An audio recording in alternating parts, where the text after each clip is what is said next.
जय हिंद दोस्तों, मैं आरती द्विवेदी। स्वागत है आपका study for life YouTube channel में। आइए आज का डिस्कशन स्टार्ट करते हैं। यूरोपीय अंतरिक्ष एजेंसी के स्वार्म उपग्रह द्वारा प्राप्त आंकड़ों के अध्ययन से दक्षिण अटलांटिक क्षेत्र के ऊपर चुंबकीय विसंगति का पता चला है। चुंबकीय विसंगति पृथ्वी के चुंबकीय क्षेत्र में स्थानिक भिन्नता को बताता है। क्या है इसमें? चुंबकीय विसंगति को दक्षिण अटलांटिक विसंगति के रूप में भी जाना जाता है। क्वेश्चन पूछा जाता है, पीटी में भी पूछ सकता है कि दक्षिण अटलांटिक विसंगति को और किस नाम से जाना जाता है, तो चुंबकीय विसंगति के रूप में। दक्षिण अटलांटिक विसंगति का विस्तार दक्षिण अमेरिका से दक्षिण पश्चिम अफ्रीका तक है। वर्ष 1970 के बाद से चुंबकीय विसंगति के आकार में लगातार वृद्धि देखी गई है। यह 20 किलोमीटर प्रति वर्ष की गति से पश्चिम की ओर बढ़ रही है। दक्षिण अटलांटिक विसंगति अफ्रीका और दक्षिण अमेरिका के बीच के क्षेत्र में पृथ्वी के चुंबकीय क्षेत्र के व्यवहार को संदर्भित करता है। दक्षिण अटलांटिक विसंगति पृथ्वी के निकटस्थ उस क्षेत्र को बताता है जहां पृथ्वी का चुंबकीय क्षेत्र सामान्य चुंबकीय क्षेत्र की तुलना में कमजोर पाया जाता है। दक्षिण अटलांटिक विसंगति के कारण दक्षिण अटलांटिक विसंगति का एक ऐसा क्षेत्र है जहां पृथ्वी की वान एलन रेडिएशन बेल्ट पृथ्वी की सतह के निकटतम आ जाती है। दक्षिण अटलांटिक विसंगति क्षेत्र में वान एलन रेडिएशन बेल्ट की ऊंचाई सामान्य से 200 किलोमीटर तक कम हो गई है। इससे इस क्षेत्र में ऊर्जावान कणों का प्रवाह बढ़ जाता है। वान एलन रेडिएशन बेल्ट क्या है? किसी भी ग्रह के चुंबकीय क्षेत्र के कारण ग्रह के चारों तरफ आवेशित एवं ऊर्जावान कणों की एक रेडिएशन बेल्ट पाई जाती है, जिसे वान एलन रेडिएशन बेल्ट कहते हैं। इन बेल्टों की खोज वर्ष 1958 में डॉक्टर जेम्स वॉन एलन तथा उनकी टीम द्वारा की गई थी। इसीलिए इनके नाम पर इसका नाम वॉन एलन रेडिएशन बेल्ट रखा गया। बृहस्पति, शनि जैसे ग्रहों के समान रेडिएशन बेल्ट पाई जाती है। ये बेल्ट पृथ्वी के मैग्नेटोस्फीयर के आंतरिक भाग में पाई जाती है।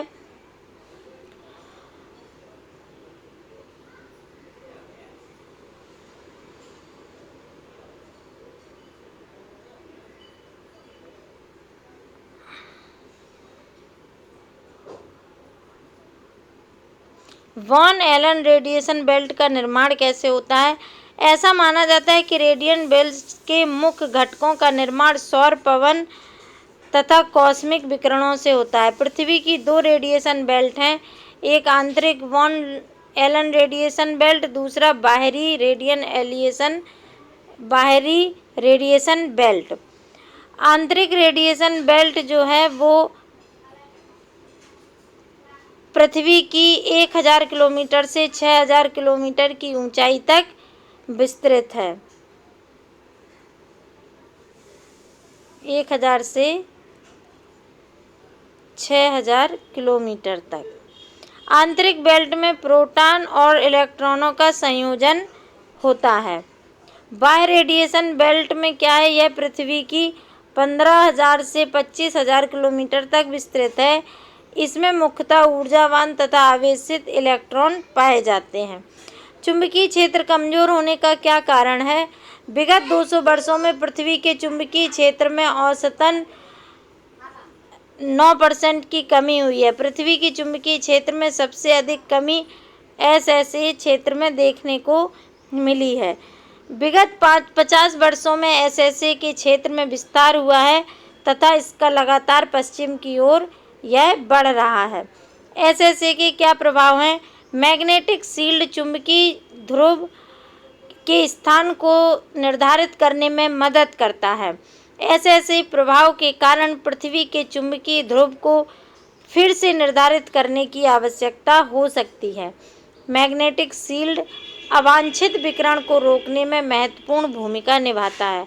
अतः एसएसए के कारण चुंबकीय विकिरण प्रभाव में वृद्धि हो सकती है। यह वैश्विक उपग्रह और दूरसंचार प्रणाली को प्रभावित कर सकता है।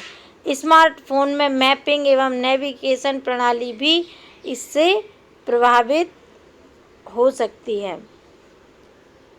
एसएसए के कारण पक्षियों का अंतर्राष्ट्रीय प्रवास प्रभावित हो सकता है। ये सब आईएएस की पीटी में भी इस तरह के स्टेटमेंट में क्वेश्चन बनते हैं।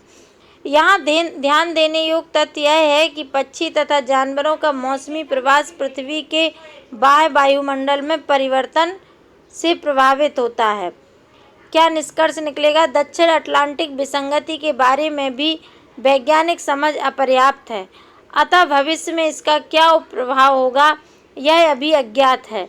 लेकिन विभिन्न शोधों के अनुसार भविष्य में पृथ्वी का चुंबकीय क्षेत्र प्रभावित हो सकता है, इसलिए संचार व्यवस्था में आवश्यक सुरक्षा उपायों को अपनाना चाहिए ताकि संचार व्यवस्था विकिरण प्रभावों से न्यूनतम प्रभावित हो। ये हमने आर्टिकल डिस्कस किया। और ये अटलांटिक विसंगति कहाँ पे है? तो ये अगर मैप में हम देखें तो इसका क्षेत्र ये है। अब हम इस मैप में कुछ चीज़ें डिस्कस कर लें। चूँकि साउथ अटलांटिक जब पढ़ ही रहे हैं तो इसमें कुछ प्रमुख धाराएं बहती हैं। आइए देखते हैं। यहाँ नीचे से एक फॉकलैंड की धारा जाती है। कौन सी है? फॉकलैंड। यह ठंडी जलधारा है। यहाँ से एक धारा आती है ब्राज़ीलियन धारा। ये आपकी गर्म जलधारा है, ब्राज़ीलियन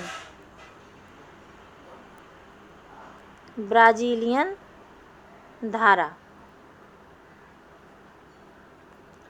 और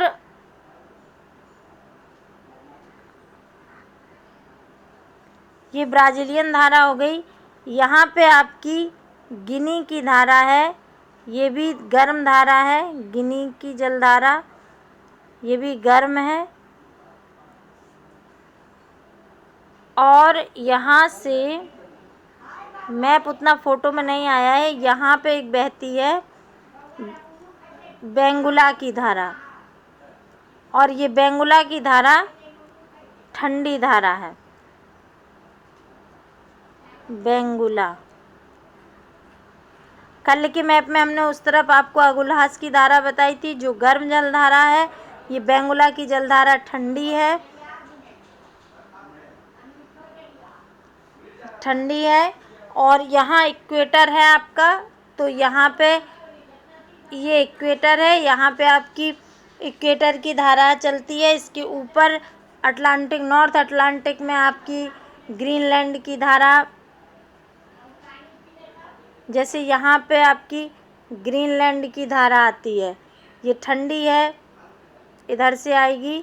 ये लेब्राडोर की धारा है, ये दोनों धारा ठंडी हैं। यहाँ से आपकी गल्फ स्ट्रीम जाती, गल्फ स्ट्रीम जो है वो यहीं से जाती है, ये गर्म होती है। और ये ऐसे ऐसे करके ये इधर चली जाती है यूरोप के साइड। यहाँ आपकी नॉर्वे की धारा भी बहती है। ठीक है, तो ये कुछ धाराएं थी जो साउथ अटलांटिक और नॉर्थ अटलांटिक में इम्पॉर्टेंट हैं। इन्हें आप मैप में भी देख सकते हैं। आगे पीटी के क्वेश्चन देखते हैं। उस देश का नाम बताइए जो चीन के बाद दुनिया में पर्सनल प्रोटेक्टिव इक्विपमेंट का दूसरा सबसे बड़ा निर्माता बन गया है, अर्थात पीपीई का। ये आपका भारत है। और उस देश का नाम बताइए जिसने 35 देशों की ओपन स्काई संधि से बाहर निकलने की घोषणा की है, जो अपने प्रतिभागियों के लिए एक एरियल निगरानी प्रणाली पर की गई थी। ये आपका यूएसए है।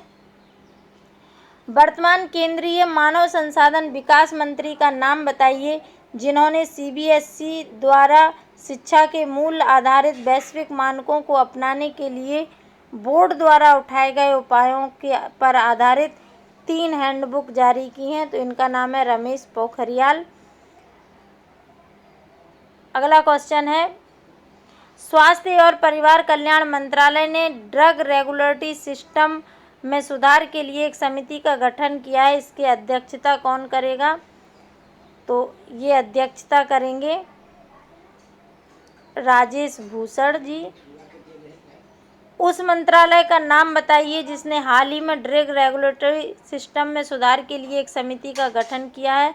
तो ये मंत्रालय ऊपर वाले क्वेश्चन से ही रिलेटेड है, स्वास्थ्य मंत्रालय, स्वास्थ्य और परिवार कल्याण मंत्रालय। पूर्व भारतीय हॉकी खिलाड़ी का नाम बताइए जिनका हाल ही में निधन हो गया, जो 3 बार ओलंपिक स्वर्ण पदक विजेता टीम का हिस्सा थे। तो ये थे बलबीर सिंह दोसांझ। ये थे आज के इम्पोर्टेंट क्वेश्चन और आर्टिकल। आशा है आपको ये वीडियो पसंद आएगा। पसंद आए तो इसे लाइक करें, शेयर करें और सब्सक्राइब करें। धन्यवाद।